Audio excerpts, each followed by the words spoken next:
Hey all, Blake here with another video, and today I want to talk about how to care for, breed and all those good things relating to one of the cutest little catfish in the world, Corydoras catfish. Let's jump straight into the video.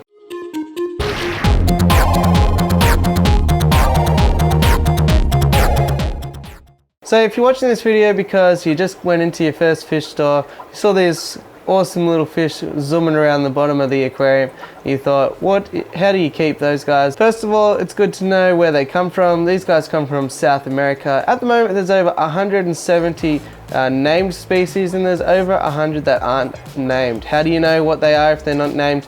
Well, they have a little number, so generally CW and then a number. And there's 100 species yet to be named with those numbers.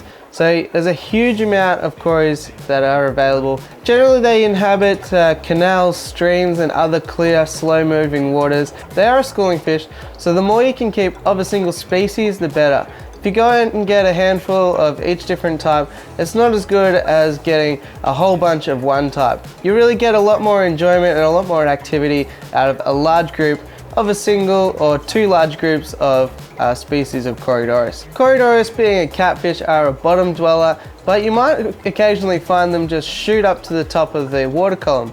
Don't be alarmed if they do this. What they're generally doing is letting in or out air to regulate their swim bladder, so it's actually a pretty healthy thing to see. Corydoras are carnivorous. They are always scavenging around looking for food, and their favorite food of choice is worms. Any type of worms. Bloodworms and blackworms are the two most popular, but yeah, Corys love worms.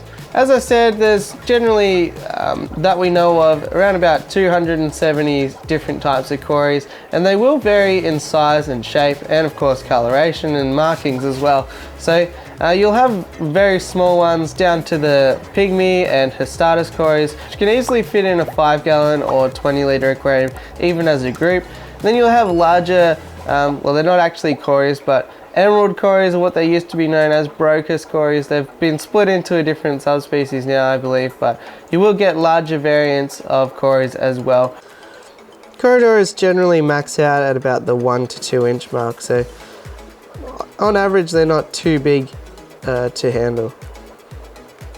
The most commonly available is the bronze Cory, which I would say is on the larger side, where if you get a good group, 6 to 10 of those guys, you'll probably want to keep them in about a 20-gallon or 80-litre aquarium. They'll also prefer bigger footprint than anything, so it's pretty much wasted space for these guys having height in the aquarium. So the biggest length and width you can provide for them, the better they're going to be. Being a schooling fish, they do like to sort of swim back and forth, and they are fairly active, especially at night, so keep that in mind. Give them plenty of room to move, and be careful about sharp ornaments and things. They are an armoured catfish and they are pretty hardy, but they will also move pretty fast as well, so they can slam into sort of a sharp piece of rock or something like that and damage themselves. With that in mind, they're not prone to too many diseases, and they're a great beginner fish for that reason. They're peaceful as well, and their mouth isn't too big, so they can be kept with most things. Be mindful though, if you do keep them with, say, another great schooling fish like the rummy-nosed tetra, just be mindful that all the food is getting down to the bottom of the aquarium for them. A lot of times they can have issues with getting a full belly and a rounded diet, because if you have voracious fish up above, for example in here I've got my rainbow fish, which are another great tank mate you can keep with them. The rainbow fish can be pretty good on the food, so if we don't put enough in there, then none will get to the bottom and the Corys won't get their fill, so just keep an eye on that. If you find that your fish are very hungry up the top, what you can do is get a piece of PVC pipe or other tubing and target feed the bottom of the aquarium that way. So feed the pipe all the way in from the corner where you normally feed, drop the food in through the pipe, eventually it will go down and reach the intended target, which is the Corydoras. To sex Corydoras is fairly simple. The females are going to be a lot larger and more rounded. Males are going to be sort of a bit smaller and a bit slimmer, but too slim is once again a bit of a warning sign. In order to breed them, as I said, condition well with their favorite diet, which is of course worms, and then if you do a large volume water change with the temperature about 1 to 2 degrees cooler, this can simulate a rain event and trigger spawning. How will you know that your Corydoras are spawning?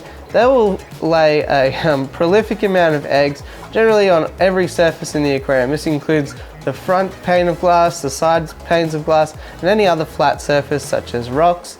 They have adhesive eggs that they sort of scrape along things, so that's why you often find them along the glass. And you'll find that the females will go along first, the males will go along second, and they'll be going up and down rapidly on the panes of glass laying their eggs. Really fun experience if you do get a chance to see it happening real time. But in any case, now it's time to determine what we do with the eggs. If we leave them, the parents can sometimes eat them, but I have found some that are also pretty good parents.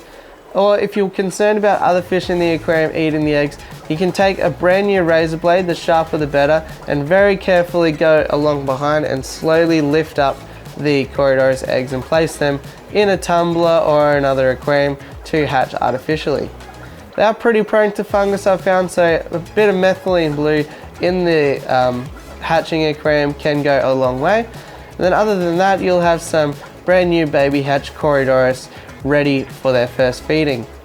They will be too small to accept things like baby brine shrimp first of all, but luckily we do have some first foods that are of course in the Corydoras bracket, and that is of the worm variety.